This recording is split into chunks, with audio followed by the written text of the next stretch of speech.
तो ये है the music industry of king Yo Yo Honey Singh.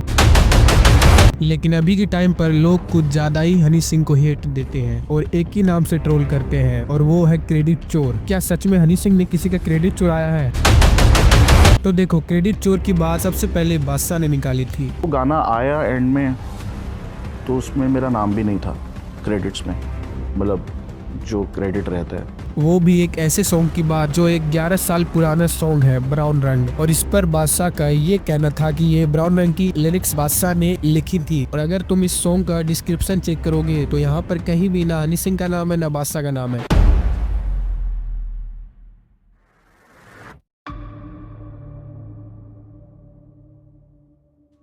और यहीं पर लोगों के मन में एक कंफ्यूजन पैदा हो जाती है कि आखिर सॉन्ग की लिरिक्स लिखी तो किसने लिखी। और फिर कुछ लोगों का सवाल ये पैदा हो जाता है कि क्या बादशाह सच बोल रहा है? क्या सच में हनी सिंह ने क्रेडिट चुराया है? और यही सवाल जब हनी सिंह के फैंस ने उठाया तो हनी सिंह का ये कहना था, तो मेरे पास तो सिर्फ करियर के 2 साल थे, उसके पास तो अभी तक 7-8 साल थे। वो अपने लिए क्यों नहीं लिख पाया ब्राउन रंग?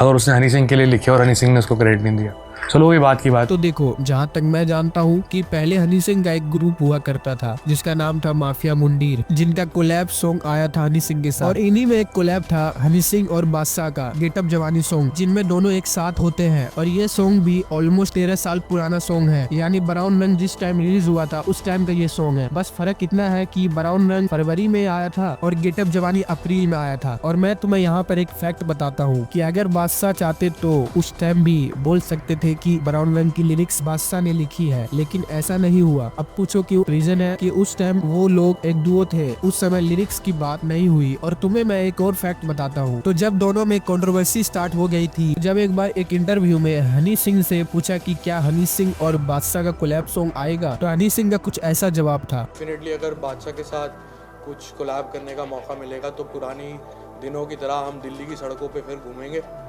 और फिर गाड़ी में लिखेंगे गाने, जैसे हमने गेटअप जवानी लिखा था। और ऐसा नहीं हुआ। इंटरव्यू को पूरे 2 साल हो गया लेकिन कोलैब सॉन्ग नहीं आया। और इस इंटरव्यू के बाद लोग हनी सिंह को कुछ ज्यादा ही ट्रोल करने लगे। और कोलैब ना आने का रीजन था कि फाइट कुछ ज्यादा ही बढ़ गई थी।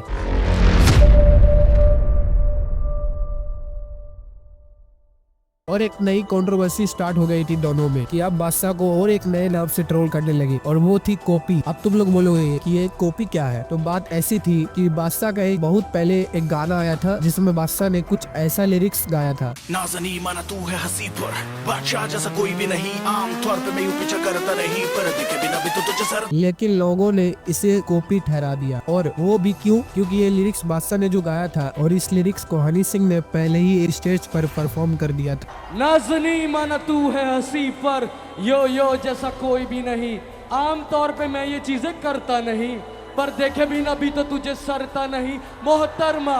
लेकिन इस चीज पर रफ्तार ने दोनों के कंट्रोवर्सी पर इन्वॉल्व्ड होके कुछ ऐसा बोला था, लाइनें चुराओ मेरी गाओ जाके स्टेज पे अपना बता के तुम फैलाओ सारे देश में। लेकिन इस पर हनी सिंह की फैंस ने ये मानने से साफ इनकार कर दिया था कि ये बात झूठ है। लेकिन ये कंट्रोवर्सी इतनी बढ़ गई थी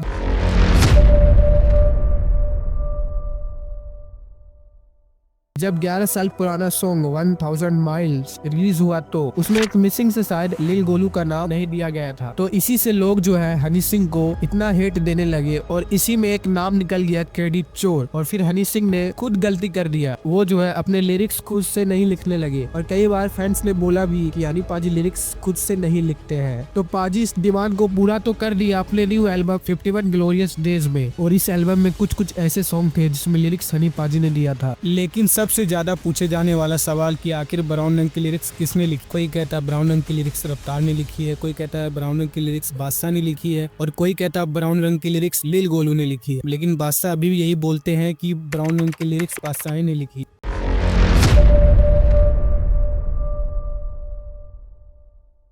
और फिर बाद में हनी सिंह का एक इंटरव्यू आता है जिसमें वो बोलते हैं कि आखिर ब्राउन रंग की लिरिक्स लिखी तो किसने लिखी, और वो फाइनली रिवील करते हैं कि ब्राउन रंग की लिरिक्स किसने लिखी। और गाना बहुत ज़्यादा ट्रेंड हो गया विच इज़ ब्राउन रंग। Please allow me to ask this, who is eventually written it?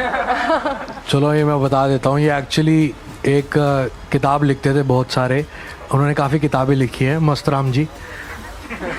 उन्होंने लिखा ब्राउन रंग। जस्ट चिल गाइस, ये सिर्फ एक मजाक था, बट रियलिटी कुछ और ही है। सूत्रों के हिसाब से यही माना जाता है कि ब्राउन रंग के लिरिक्स हनी सिंह ने ही लिखा है। और ये क्रेडिट वाली बात पर भी हनी सिंह का जवाब कुछ ऐसा था। Why is Masram's name not on the credits? क्योंकि मैं क्रेडिट खा जाता हूँ ना। बट एक्चुअली में हनी सिंह का भी बहुत ऐसा सॉन्ग है जिसका क्रेडिट हनी सिंह को नहीं मिला, लेकिन इसके बारे में हनी सिंह ने आज तक कहीं भी जिक्र नहीं किया। और ऐसे कई झूठ है जिसे बादशाह ने बोला है, और बादशाह ऐसे बहुत झूठ बोले हैं जिसकी वजह है सिर्फ और सिर्फ हनी सिंह। और हमेशा गेंदा सा बादशाह जिंदगी भर यही बोलते रह गए। मैंने सीन चेंज किया और कुछ लोगों का कमबैक ही नहीं हो रहा। बट अब लगता है कि भाई को ही खुद का कमबैक करने में दिक्कत हो रही है।